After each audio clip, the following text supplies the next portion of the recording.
നമുക്കറിയാം നമ്മുടെ ജോയിൻസിൽ ഉണ്ടാവുന്ന നീർക്കെട്ട് അല്ലെങ്കിൽ ഇൻഫ്ലമേഷനാണ് റുമറ്റോയ്ഡ് ആർത്രൈറ്റിസ് അല്ലെങ്കിൽ ആമവാദം എന്ന് പറയുന്നത്.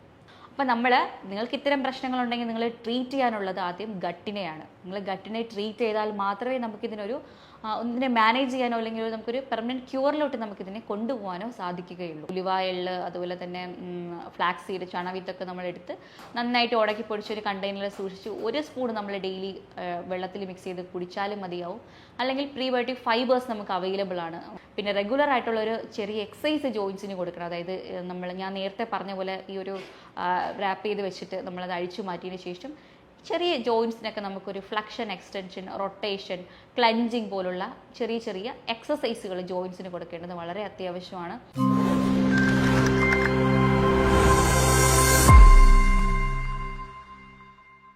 എല്ലാവർക്കും നമസ്കാരം. ഞാൻ ഡോക്ടർ രഞ്ജിതാസ് വെൽനസ്, മുട്ടത്തറ, ട്രിവാൻഡ്രം.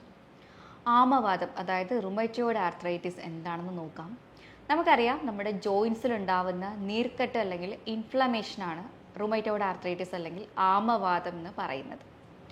എന്താണ് ഇതിൻ്റെ മൂല കാരണം, ഇതെങ്ങനെ നമുക്ക് ട്രീറ്റ് ചെയ്യാൻ സാധിക്കും എന്നുള്ളതിനെ കുറിച്ച് നോക്കാം. പലരും പറയുന്നത് ആമവാദം വന്നു കഴിഞ്ഞ് ഇനി ഒന്നും ചെയ്യാൻ പറ്റില്ല, നമ്മളിത് വേദന സഹിച്ച് തന്നെ മുന്നോട്ട് പോകണം എന്നുള്ളതിനെ കുറിച്ചിട്ടാണ്. പക്ഷേ നിങ്ങളിതിൻ്റെ മൂല കാരണം മനസ്സിലാക്കി അതിനെ ട്രീറ്റ് ചെയ്യാൻ ശ്രമിക്കുക, നല്ല രീതിക്ക് നമുക്കതിനെ മാനേജ് ചെയ്യാൻ സാധിക്കുന്നതാണ്. പിന്നെ മറ്റൊരു കാര്യം, മിക്ക പേഷ്യൻസും വരുന്നത് ഈ വാദമൊക്കെ സ്റ്റാർട്ട് ചെയ്ത് ഈ ഒരു സിംറ്റംസ് ഒക്കെ തുടങ്ങി ഒരു 6-7 വർഷം കഴിഞ്ഞിട്ടായിരിക്കും. പക്ഷെ അത്രയും നാൾ കഴിയുമ്പോൾ നമുക്ക് എന്താ പറ്റിയെന്ന് വെച്ചാൽ ഈ നീർക്കെട്ട് അവിടെ കിടക്കുന്ന ജോയിൻസിൽ തന്നെ വളവുകളൊക്കെ രൂപപ്പെടും, സ്വെല്ലിങ്സ് കൂടും, കോംപ്ലിക്കേഷൻസ് അധികമായിട്ടായിരിക്കും മിക്കവരും വരുന്നത്. അപ്പോൾ ഒരു കാര്യം എനിക്ക് എടുത്തു പറയാനുള്ളത്, നമ്മൾക്ക് ഇത്തരം പ്രശ്നങ്ങൾ തുടക്കത്തിൽ തന്നെ നിങ്ങളിത് പരിഹരിക്കാനായിട്ട് അല്ലെങ്കിൽ ട്രീറ്റ് ചെയ്യാനായിട്ട് ശ്രമിക്കുക എന്നുള്ളതാണ്. നേരത്തെ പരിഹരിച്ചു കഴിഞ്ഞാൽ നമുക്ക് അത്രയും കോംപ്ലിക്കേഷനോട്ട് പോകാണ്ടിരിക്കാൻ, നമുക്ക് ദൈനംദിന ജീവിതം നമുക്ക് നല്ല രീതിക്ക് മുന്നോട്ട് നയിക്കാനും സാധിക്കുന്നതാണ്. ഇപ്പോൾ പണ്ടൊക്കെ ആണെങ്കിൽ നമ്മൾക്ക് 60 വയസ്സിന് ശേഷമുള്ള രോഗികളിലാണ് കൂടുതലായിട്ടും ആമവാദമൊക്കെ കണ്ടുവരുന്നത്. ഇപ്പോൾ പക്ഷേ അങ്ങനെയല്ല, ഒരു 18 വയസ്സ് കഴിയുമ്പോൾ തന്നെ കൂടുതലായിട്ട് കണ്ടുവരുന്നുണ്ട്. പുരുഷന്മാരെ അപേക്ഷിച്ച് സ്ത്രീകളിലാണ് കൂടുതലായിട്ടും കണ്ടുവരുന്നത്. അപ്പോൾ റീസെൻ്റ്ലി 2 കേസസ് വന്നത് ഒരു 18 വയസ്സായ 2 പെൺകുട്ടികളാണ്. അവർക്ക് അത് തുടങ്ങി ഒരു 7-8 വർഷം കഴിഞ്ഞു പോയി. അപ്പോൾ അതിൻ്റേതായ കോംപ്ലിക്കേഷൻസ് ഉണ്ട്. പഠിക്കുന്ന കുട്ടികളാണ്, സ്കൂളിൽ പോകാനോ കോളേജിൽ പോകാനോ ഒന്നും കഴിയില്ല. അപ്പോൾ ഹോസ്റ്റലൊക്കെ നിൽക്കുന്നവരാണെങ്കിലും ഒരു 7-8 മണിക്ക്, അതായത് നമ്മൾ നമുക്ക് എഴുന്നേറ്റ് ഒന്നും ചെയ്യാൻ പറ്റത്തില്ല. ഒരു ഗ്ലാസ് പിടിക്കാനോ ബ്രഷ് ചെയ്യാനോ ഒന്നിനും പറ്റാത്ത അവസ്ഥയാണ്. അപ്പോൾ അവർ ക്ലൈമറ്റ് ചേഞ്ചസ് ഉണ്ടെങ്കിലോ കോൾഡൊക്കെ ആണെന്നുണ്ടെങ്കിൽ ഉച്ചയൊക്കെ ആകുമ്പോഴേ അവർക്ക് ആ ഒരു കൈ ഒന്ന് നിവർത്തിയെടുക്കാൻ പറ്റുള്ളൂ. അത്രയും ബുദ്ധിമുട്ടാണ് ഈ ഒരു രോഗമുള്ളവർ അനുഭവിക്കുന്നത്. ഇപ്പം ഞാനിവിടെ സിമ്പിളായിട്ടിരുന്ന് പറയുന്ന പോലൊന്നും അല്ല, അവരുടെ ഫാമിലി മെമ്പേഴ്സും അനുഭവിക്കുന്ന പേഷ്യൻസും ഒക്കെ വളരെയധികം ബുദ്ധിമുട്ടുന്നുണ്ട് ഇത് കാരണം. അപ്പോൾ എനിക്ക് പറയാനുള്ള കാര്യം വെച്ചാൽ, നമുക്കറിയാം ഇതൊരു ഓട്ടോ ഇമ്മ്യൂൺ ഡിസോർഡറാണ്. അതായത് നമ്മുടെ പ്രതിരോധശേഷി തന്നെ നമ്മുടെ നല്ല കോശങ്ങളെ അല്ലെങ്കിൽ നമ്മുടെ ജോയിൻസിനുണ്ടാക്കുന്ന ഒരു ഇൻഫ്ലമേഷനാണ്. നമ്മുടെ കോശങ്ങൾ തന്നെയാണ് ഇതിനെതിരെയായിട്ട് പ്രവർത്തിക്കുന്നത്. അതാണ് ഈ ഓട്ടോ ഇമ്മ്യൂൺ രോഗങ്ങളെന്ന് പറയുന്നത്. ഞാൻ നേരത്തെ പറഞ്ഞ പോലെ എല്ലാ ഓട്ടോ ഇമ്മ്യൂൺ രോഗങ്ങളും ട്രിഗർ കിട്ടുന്നത് നമ്മുടെ ഗട്ടിൽ നിന്ന് തന്നെയാണ്. അത് ഞാൻ റിപ്പീറ്റഡ് ആയിട്ട് പറയുന്നത് എന്തുകൊണ്ടാണെന്ന് വെച്ചാൽ, നിങ്ങൾ ആർക്കും ഇത് അറിയില്ല.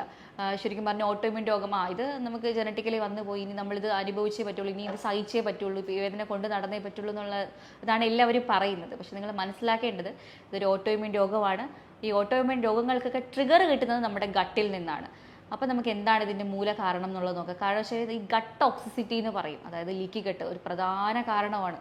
അതായത് നിങ്ങൾക്ക് വയറ് സംബന്ധമായിട്ട് എന്തെങ്കിലും കോൺസ്റ്റിപ്പേഷൻ പ്രശ്നങ്ങൾ ഉണ്ടെങ്കിലോ, അല്ലെങ്കിൽ നിങ്ങൾക്ക് വയറിന് കറക്റ്റായിട്ട് അധികമായിട്ടുള്ള ഗ്യാസ് ഫോർമേഷൻസ് ഒക്കെ ഉണ്ടെങ്കിലോ, അപ്പോൾ നിങ്ങൾക്ക് വയറ് സംബന്ധമായിട്ട് എന്തെങ്കിലും അസുഖങ്ങൾ ഉണ്ടെങ്കിൽ, അതായത് കോൺസ്റ്റിപ്പേഷൻ ആവട്ടെ, ഇൻഡൈജഷൻ, നമ്മൾ കഴിക്കുന്ന ഭക്ഷണങ്ങൾ കറക്റ്റായിട്ട് ദഹിക്കാതെ മോഷനിൽ പുറത്തു പോകുന്നതും, ബ്ലോട്ടിങ്, വയറ് കമ്പനം, വീർത്തിരിക്കുന്ന അവസ്ഥ, അതുപോലെ തന്നെ ഗ്യാസ് പ്രൊഡക്ഷൻ അധികമായിട്ടുള്ളതുണ്ടെങ്കിൽ നിങ്ങൾ കുറച്ചുകൂടെ കെയർ എടുത്ത് ഞാൻ പറയുന്നത് ശ്രദ്ധിക്കുക. കാരണം വെച്ചാൽ പി കോപ്രി എന്ന് പറഞ്ഞൊരു ബാക്ടീരിയ നമ്മുടെ കുടലിൽ അധികമായിട്ട് വളർന്നു കഴിഞ്ഞാൽ അത് നമ്മൾക്ക് ജോയിൻസിൽ പോയിട്ട് ഉണ്ടാക്കുന്ന ഇൻഫ്ലമേഷനാണ് റുമറ്റോയ്ഡ് ആർത്രൈറ്റിസ് എന്നാണ് റീസെൻറ്റ് സ്റ്റഡീസ് ഒക്കെ നമ്മൾക്ക് പറയുന്നത്.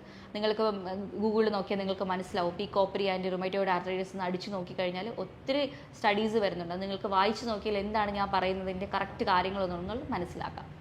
അപ്പോൾ ഈ പി കോപ്രി വളരുമ്പോൾ നമുക്ക് ഈ ഒരു സിംറ്റംസും കൂടെ നമുക്ക് ഉണ്ടാവും വയറിൽ. 90% പേർക്കും സിംറ്റംസോടെയാണ് വരുന്നത്. ഞാൻ ഈ നേരത്തെ പറഞ്ഞ പോലെ വയറ് സംബന്ധമായിട്ട് അസുഖങ്ങളും സിംറ്റംസൊക്കെ ധാരാളമായിട്ട് വരിക. അപ്പോൾ ഇതെങ്ങനെയാണെന്ന് പറഞ്ഞാൽ ഈ കുടലിൽ ഈ പീക്കോപ്പറി ധാരാളമായിട്ട് വളർന്നു കഴിഞ്ഞിട്ട് നമ്മളുടെ കുടലിൻ്റെ ലെയറിനെ ഒന്ന് ട്രാൻസ്പെറൻ്റ് ആക്കും, അതായത് നേർത്തതാകും. അപ്പോൾ അവിടെ സുഷിരങ്ങൾ വരും. ഈ സുഷിരങ്ങൾക്കുള്ളിലൂടെ നമ്മൾ കഴിക്കുന്ന വേസ്റ്റ് പ്രോഡക്ട്സ് ആവട്ടെ, അല്ലെങ്കിൽ ഈ പീക്കോപ്പറി ബാക്ടീരിയ ബ്ലഡിൽ എൻ്റർ ആയിട്ട് നമ്മുടെ ജോയിൻസിൽ പോയിട്ട് ഉണ്ടാക്കുന്ന ഒരുതരം ഇൻഫ്ലമേഷൻ അല്ലെങ്കിൽ നീർക്കെട്ടാണ് ഈ റുമറ്റോയ്ഡ് ആർത്രൈറ്റിസ് എന്നുള്ളതാണ് റീസെൻറ്റ് സ്റ്റഡീസ് ഒക്കെ പറയുന്നത്. അപ്പോൾ നിങ്ങൾക്ക് ഇത്തരം പ്രശ്നങ്ങളുണ്ടെങ്കിൽ നിങ്ങൾ ട്രീറ്റ് ചെയ്യാനുള്ളത് ആദ്യം ഗട്ടിനെയാണ്. നിങ്ങൾ ഗട്ടിനെ ട്രീറ്റ് ചെയ്താൽ മാത്രമേ നമുക്കിതിനൊരു ഒന്നിനെ മാനേജ് ചെയ്യാനോ അല്ലെങ്കിൽ നമുക്കൊരു പെർമനൻറ്റ് ക്യൂറിലോട്ട് നമുക്കിതിനെ കൊണ്ടുപോകാനോ സാധിക്കുകയുള്ളൂ. അപ്പം നമുക്ക് 2 തരത്തിലാണ് ഈ വാതരോഗങ്ങൾ കാണാൻ കഴിയുന്നത്. ഒന്ന് zero negative arthritis and zero positive arthritis. Zero positive എന്ന് പറയുമ്പം നമ്മൾ ടെസ്റ്റ് ചെയ്ത് നോക്കാനുള്ളത്, ഇത്തരം സിംറ്റംസ് ഉള്ളവരൊക്കെ ടെസ്റ്റ് ചെയ്ത് നോക്കാനുള്ള ടെസ്റ്റുകളാണിത്. RA ഫാക്ടർ, CRP എന്ന് പറയുമ്പോൾ ഇൻഫ്ലമേഷൻ നോക്കുന്നതാണ്. ESR അതും ഇൻഫ്ലമേഷൻ നോക്കുന്ന ഒരു ടെസ്റ്റാണ്. RA ഫാക്ടർ എന്ന് പറഞ്ഞാൽ നമ്മൾ റുമറ്റോയ്ഡ് ഫാക്ടർ ഉണ്ടോ എന്നുള്ളത് ചെക്ക് ചെയ്യുന്നതാണ്. അതുപോലെ തന്നെ ASO എന്ന് പറഞ്ഞൊരു ടെസ്റ്റ് ചെയ്ത് നോക്കാം. അതുപോലെ തന്നെ കൺഫർമേഷന് വേണ്ടിയിട്ട് ആൻറ്റി-CCP എന്ന് പറയുന്നൊരു ടെസ്റ്റ് വാദത്തിൻ്റെത് ചെയ്ത് നോക്കാം. അപ്പോൾ ഈ ടെസ്റ്റുകളൊക്കെ ചെയ്ത് നോക്കുമ്പം പോസിറ്റീവാണ് അല്ലെങ്കിൽ അതിൻ്റെ വാല്യൂസ് ഒക്കെ കൂടുതലാണെന്നുണ്ടെങ്കിൽ നിങ്ങൾക്ക് വാതരോഗം സീറോ പോസിറ്റീവ് വാതരോഗം എന്ന് നമുക്ക് ഉറപ്പിക്കാം. ഇനി ചിലർക്കാവട്ടെ എല്ലാ സിംറ്റംസും വളരെയധികം കൂടുതലായിരിക്കും, പക്ഷേ നമ്മൾ ചെക്ക് ചെയ്ത് നോക്കുമ്പം പ്രത്യേകിച്ച് നമ്മൾ ഒന്നും ഫൈൻഡ് ചെയ്യാൻ പറ്റണമെന്നില്ല. കാരണം അവരുടെ ആൻറ്റി-CCP ഒക്കെ ചിലപ്പം നെഗറ്റീവ് ആയിരിക്കാം, അല്ലെങ്കിൽ അവരുടെ RA ഫാക്ടർ നെഗറ്റീവ് ആയിരിക്കാം. പക്ഷേ ESRും CRPയിലൊക്കെ ചെറിയ വേരിയേഷൻസ് കാണിക്കാം, നീർക്കെട്ട്. അപ്പോൾ അത് നമ്മൾ വെച്ചിട്ട് നമ്മൾ ഒരിക്കലും അവർക്ക് വാദം ഇല്ലാന്ന് നമുക്ക് ഉറപ്പിക്കാൻ പറ്റില്ല. അങ്ങനെ പറയേണ്ട ഒരു കണ്ടീഷനാണ് സീറോ നെഗറ്റീവ് ആർത്രൈറ്റിസ് എന്ന് പറയുന്നത്. അപ്പോൾ നമുക്ക് അവർക്ക് ബ്ലഡിൽ നമുക്ക് പെട്ടെന്ന് RA ഫാക്ടറിനെ നമുക്ക് കണ്ടുപിടിക്കാൻ സാധിക്കാതെ വരുന്ന ഒരു കണ്ടീഷനാണ്. പക്ഷേ അത് വാതരോഗമാണ്. ഇതിന് പറയുന്നത് സീറോ നെഗറ്റീവ് ആർത്രൈറ്റിസ് എന്നുള്ളതാണ്. അപ്പോൾ നിങ്ങൾക്ക് വാതരോഗമുണ്ടെങ്കിൽ അല്ലെങ്കിൽ ഞാൻ ഈ പറയുന്ന സിംറ്റംസ് നിങ്ങൾക്കുണ്ടെങ്കിൽ നിങ്ങൾ എന്തായാലും ടെസ്റ്റ് ചെയ്ത് നോക്കാനുള്ളത് ഇത്തരം ടെസ്റ്റുകളാണ്. അതായത് നമ്മൾ ടെസ്റ്റ് ചെയ്ത് നോക്കാനുള്ളത് RA ഫാക്ടർ, CRP, ESR, ആൻറ്റി-CCP എന്ന് പറഞ്ഞൊരു ടെസ്റ്റ് ചെയ്ത് നോക്കാം. അല്ലെങ്കിൽ ANA പ്രൊഫൈൽ ചെയ്ത് നോക്കിയാലും ഓട്ടോഇമ്യൂൺ ഡിസോർഡേഴ്സ് ഉണ്ടെന്നുള്ളതൊക്കെ കണ്ടുപിടിക്കാൻ സാധിക്കുന്നതാണ്. അപ്പോൾ ഈ ഒരു കണ്ടീഷനുള്ളവർക്ക്, ഈ ഒരു അവസ്ഥയുള്ളവർക്ക് ഉണ്ടാകുന്ന സിംറ്റംസ് എന്താണെന്നുള്ളതൊന്ന് എക്സ്പ്ലെയിൻ ചെയ്യാം. അവർക്ക് ജോയിൻസിൽ അസഹനീയമായ വേദനയായിരിക്കും. അതായത് ഒരു സ്വെല്ലിങ്, ഒരു നീർക്കെട്ട് പോലെ കാണും. അനക്കക്കുറവ്, കറക്റ്റായിട്ട് അവർക്ക് അനക്കാൻ പറ്റില്ല. എപ്പോഴും ഒരു സ്റ്റിഫ്നെസ് ആയിരിക്കും. വഴക്കക്കുറവ് ഉണ്ടായിരിക്കുക.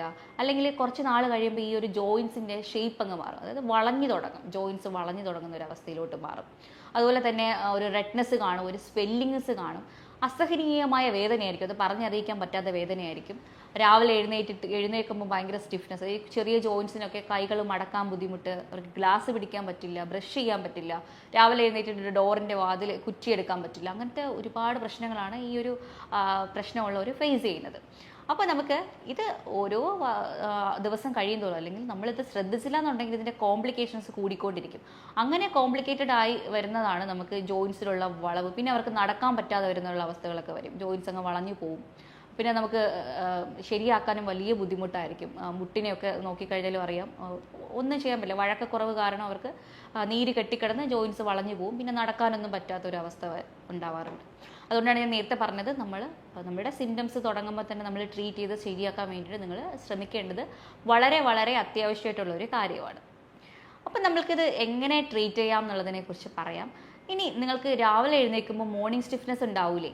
അത് എല്ലാവരും പറയുന്ന ഒരു പ്രശ്നമാണ്. ആദ്യം നമ്മളുടെ ചെറിയ ജോയിൻസിനെ ബാധിച്ചിട്ടാണ് ഇത് വലിയ ജോയിൻസിലോട്ട് മാറുന്നത്. അപ്പോൾ അതിനെ കുറയ്ക്കാനായിട്ടുള്ള 2 കാര്യങ്ങൾ പറയാം വീട്ടിൽ ചെയ്യാൻ വേണ്ടി തന്നെ. അത് നമ്മൾ കുറയ്ക്കാനായിട്ട് നമ്മൾ കണ്ടിന്യൂസ് ആയിട്ട് നിങ്ങൾക്ക് ആ ബുദ്ധിമുട്ട് നിൽക്കുന്നുണ്ടെങ്കിൽ കണ്ടിന്യൂസ് ആയിട്ട് ചെയ്യണം. അതായത് കുറച്ച് ചൂട് വെള്ളം എടുക്കുക, അത്യാവശ്യത്തിന് ചൂട് വേണം. ഒരു കട്ടിയുള്ള ടവൽ അതിൽ നന്നായിട്ടൊന്ന് മുക്കി പിഴിഞ്ഞെടുത്തിട്ട് നമ്മുടെ 2 കൈയിലും ഒന്ന് ചുറ്റി കെട്ടി വെക്കണം.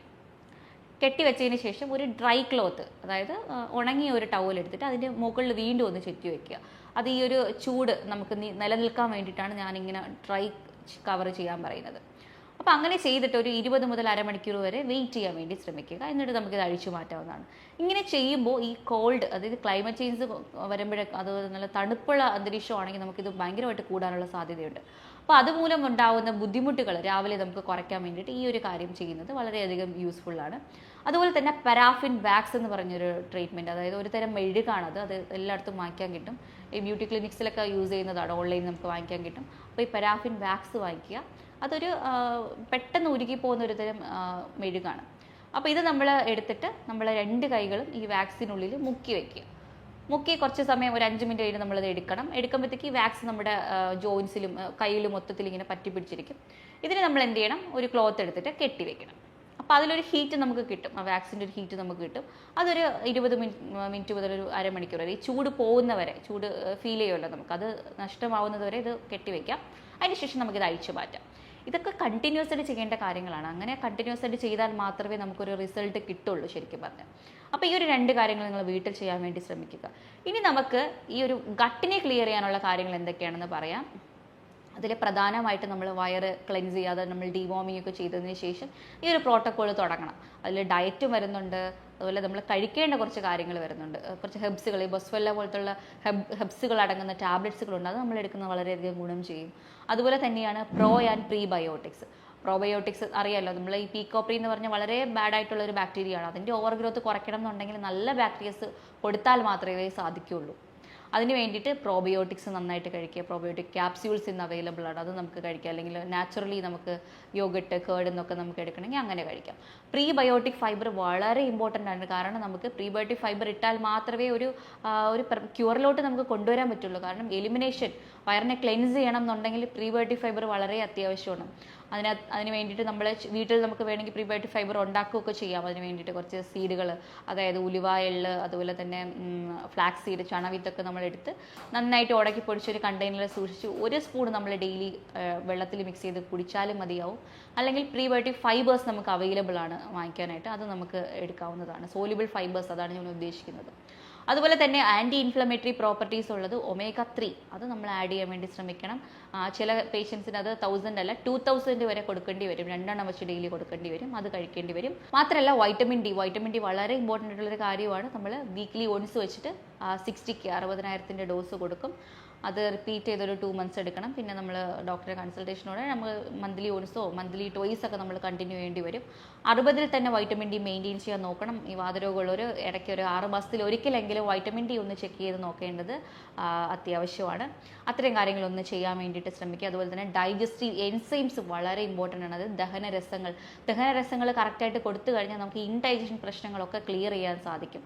ദഹനരസങ്ങൾ അടങ്ങുന്ന ക്യാപ്സ്യൂൾസുകളുണ്ട്, അത് നമുക്ക് എടുക്കാവുന്നതാണ്. അതെടുക്കുമ്പോഴത്തേക്കും നമുക്ക് നല്ല രീതിക്കുള്ളൊരു വയറ് നമ്മൾ നല്ല രീതിക്ക് കംഫർട്ടാവും. ഞാൻ നേരത്തെ പറഞ്ഞ പോലത്തെ പ്രശ്നങ്ങളൊക്കെ സോൾവ് ചെയ്യാനുള്ള സൊല്യൂഷൻസാണ് ഞാൻ ഈ പറയുന്ന രീതി എന്ന് പറയുന്നത്. അടുത്ത് നമ്മൾ അവോയ്ഡ് ചെയ്യാനുള്ള, ഭക്ഷണത്തിൽ നമ്മൾ തീരെ ഒഴിവാക്കാനുള്ള കുറച്ച് കാര്യങ്ങളെന്ന് പറയുന്നത് നമ്മൾ ഗ്ലൂട്ടൻ, ലാക്ടോസ് ആണ്. അതായത് പാല്, ഗോതമ്പ്, പാലുൽപ്പന്നങ്ങൾ, അതായത് പാൽ ചായ, പാൽ കോഫി, മിൽക്ക് ഷേക്ക്, ഐസ്ക്രീം, പാൽ പായസം ഒക്കെ ഒഴിവാക്കേണ്ടി വരും. അതുപോലെ തന്നെയാണ് ഗ്ലൂട്ടൻ അടങ്ങുന്നത് ഗോതമ്പിലാണ്, നമുക്കറിയാം. മൈദ, റവ, ചപ്പാത്തി, പൂരി അങ്ങനത്തെ കാര്യങ്ങളൊക്കെ ഒഴിവാക്കണം. ബ്രെഡ്, ബന്ന്, ബിസ്ക്കറ്റ്സ്, കേക്ക്, ഇതൊക്കെ നമ്മൾ ഉണ്ടാക്കുന്നത് ഇത്തരം കാര്യങ്ങൾ കൊണ്ടിട്ടാണ്, അതൊക്കെ ഒഴിവാക്കണം. പാൽ ഉൽപ്പന്നം എന്ന് പറയുമ്പോൾ ഫെർമെൻറ്റഡ് ഫോമിലുള്ള നമുക്ക് കഴിക്കുന്നതുകൊണ്ട് പ്രശ്നമൊന്നുമില്ല. അതായത് കേർഡ്, ബട്ടർ, ചീസ്, പനീർ, നെയ്യൊക്കെ നമുക്ക് സേഫ് ആയിട്ട് കഴിക്കാം. പനീർ, അതിനൊന്നും പ്രശ്നമൊന്നുമില്ല, നമുക്കത് കഴിക്കാം. ഫെർമെൻറ്റഡ് ഫോം ആകുമ്പോഴത്തേക്ക് അതിലുള്ള എന്താ പറയുക ലാക്ടോസ് കണ്ടൻറ്റൊക്കെ ന്യൂട്രലൈസ് ആവും, നമുക്ക് സേഫായിട്ട് കഴിക്കാവുന്നതാണ്. അതുപോലെ ഗ്രെയിൻ ഫ്രീ ഡയറ്റ്, ഗ്രെയിൻസ് ഭയങ്കരമായിട്ട് നീർക്കെട്ട് അല്ലെങ്കിൽ ഇൻഫ്ലമേഷൻ കൂട്ടാൻ സാധ്യതയുണ്ട്. അതുകൊണ്ട് നല്ല രീതിക്ക് അന്നജം കുറയ്ക്കുക, അതായത് അരിയാഹാരം നന്നായിട്ട് കുറയ്ക്കാൻ വേണ്ടിയിട്ട് ശ്രമിക്കുക. എന്നാൽ മാത്രമേ നമുക്ക് നീർക്കെട്ട് കുറയ്ക്കാൻ സാധിക്കുകയുള്ളൂ. ഞാൻ ഈ പറയുന്ന ഡയറ്റ് 1 month നിങ്ങൾ ചെയ്ത് നോക്കുവാണെങ്കിൽ നിങ്ങൾക്ക് നല്ല രീതിക്ക് ഒരു റിസൾട്ട് വരും. അപ്പോൾ നിങ്ങൾക്ക് മനസ്സിലാവും എന്താണ് ഇതിൻ്റെ കണക്ഷൻ, ഗട്ടുമായിട്ട് ഇതെങ്ങനെ കണക്ട് ചെയ്തിരിക്കുന്നു എന്നുള്ളത് മനസ്സിലാക്കാൻ കഴിയും. കാരണം നമ്മൾ ഈ ഒരുപാട് ഗ്ലൂക്കോസ് ഒക്കെ കഴിച്ചു കഴിഞ്ഞാൽ പീക്കോപ്രി അല്ലെങ്കിൽ ബാഡ് ബാക്ടീരിയസ് എല്ലാം പെട്ടെന്ന് വളർന്നു കയറും നമ്മുടെ കുടലിൽ. അപ്പോൾ അത് നമുക്ക് ദോഷം ചെയ്യും. അതുകൊണ്ടാണ് ഞാൻ പറഞ്ഞത് ഗ്രെയിൻസ് മാക്സിമം കട്ട് ചെയ്യുക. എന്നിട്ട് നന്നായിട്ട് പ്രോട്ടീൻസ് കഴിക്കുക, വെജിറ്റബിൾസ് നന്നായിട്ട് കഴിക്കുക. പ്ലാന്റ് പ്രോട്ടീൻസും അനിമൽ പ്രോട്ടീൻസും നിങ്ങൾക്ക് കഴിക്കാം. ഒമേഗ കഴിക്കുക. പിന്നെ മഞ്ഞൾ, അത് കുർക്കുമിൻ എന്ന് പറയുന്നൊരു കണ്ടൻറ്റുള്ള, അത് ശരിക്കും പറഞ്ഞാൽ അതിൻ്റെ എക്സ്ട്രാക്ഷനാണ് മഞ്ഞളിൻ്റെ. അത് കിട്ടിയാൽ കുറച്ചുകൂടെ നല്ലതായിരിക്കും. അതിനകത്ത് ആൻറ്റി ഇൻഫ്ലമേറ്ററി എഫക്റ്റ് ഉണ്ട്. അത് ടാബ്ലറ്റ് ഫോമിൽ ഇപ്പം അവൈലബിൾ ആണ്, അത് നമുക്ക് വേണമെങ്കിൽ കഴിക്കാം. അതല്ലാന്നുണ്ടെങ്കിൽ മഞ്ഞൾ നമുക്ക് ഡയറക്റ്റായിട്ട് ഒരു ഡ്രിങ്ക് പോലെ ഉണ്ടാക്കി മഞ്ഞളും പട്ട അങ്ങനെ ജീരകമൊക്കെ ഇട്ടിട്ടൊന്ന് തിളപ്പിച്ചിട്ട് ഒരു ഡ്രിങ്കായിട്ട് നമുക്ക് 11 മണിക്ക് കുടിക്കുന്നതും വളരെ നല്ലതായിരിക്കും. അപ്പോൾ ഇത്തരം കാര്യങ്ങൾ നിങ്ങൾക്ക് വാതരോഗം ഉണ്ടെങ്കിൽ നിങ്ങൾ ചെയ്യാൻ വേണ്ടിയിട്ട് ശ്രമിക്കുക. പിന്നെ റെഗുലർ ആയിട്ടുള്ളൊരു ചെറിയ എക്സസൈസ് ജോയിൻസിന് കൊടുക്കണം. അതായത് ഞാൻ നേരത്തെ പറഞ്ഞ പോലെ ഈ ഒരു റാപ്പ് ചെയ്ത് വെച്ചിട്ട് നമ്മളത് അഴിച്ചു മാറ്റിയതിന് ശേഷം ചെറിയ ജോയിൻസിനൊക്കെ നമുക്കൊരു ഫ്ലക്ഷൻ, എക്സ്റ്റൻഷൻ, റൊട്ടേഷൻ, ക്ലഞ്ചിങ് പോലുള്ള ചെറിയ എക്സസൈസുകൾ ജോയിൻസിന് കൊടുക്കേണ്ടത് വളരെ അത്യാവശ്യമാണ്. കൈക്കും കൊടുക്കണം, കാലിന് കൊടുക്കണം. ഇരുന്ന് കൊണ്ടിട്ടാണെങ്കിൽ അങ്ങനെ ചെയ്താലും മതി. മെല്ലെ നമ്മളുടെ ഈ ഒരു നീ ജോയിൻസ് ഒക്കെ ഒന്ന് കറക്കിയെടുക്കുന്നതും മടക്കി നിവർത്തുന്നതുമായിട്ടുള്ള എക്സസൈസുകൾ നിർബന്ധമായിട്ട് ഒരു 20 മിനിറ്റെങ്കിലും ഡെയിലി ചെയ്യാൻ വേണ്ടിയിട്ട് നിങ്ങൾ ശ്രദ്ധിക്കണം. കുറച്ച് ഒന്ന് നടക്കാനൊക്കെ ഒന്ന് ശ്രമിക്കുക. നന്നായിട്ട് ഉറക്കം വളരെ ഇമ്പോർട്ടൻ്റ് ആണ്. ഇത്തരം കാര്യങ്ങൾ നിങ്ങൾ ശ്രദ്ധിക്കുക. കൂടുതൽ വിവരങ്ങൾക്കായിട്ട് താഴെ കാണുന്ന നമ്പറിൽ നിങ്ങൾക്ക് കോൺടാക്ട് ചെയ്യാവുന്നതാണ്. മറ്റൊരു വീഡിയോ ആയിട്ട് വീണ്ടും കാണാം. നന്ദി.